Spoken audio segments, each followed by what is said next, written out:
What are the top 3 concepts of self-defense that you feel that everyone should know? Well, there are several concepts. At the top of my head, I would say situational awareness. Very important is your situational awareness and your posturing. I'll draw to you an example which I was in the security branch, so I know a lot of examples.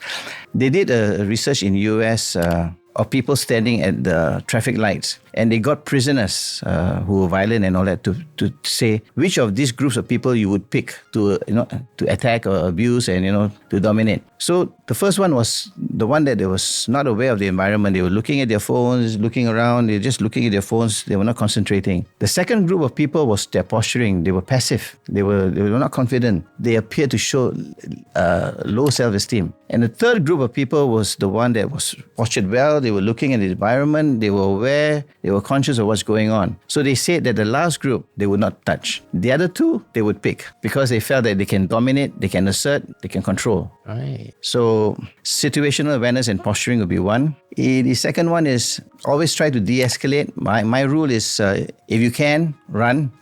If somebody says, hey, look here, you're stupid, you're a fool, you're a coward, say, I'm sorry, I don't want to fight, I apologize for anything, back off and run. Because nothing comes out from fighting. If for me, if I were to get involved in a fight, I have to think about the legal implications. I've got to think about the court case. With my age, I'm thinking about what kind of damage I will sustain. So the best is to try to de-escalate. If you can, if you see the danger from far, run. Right.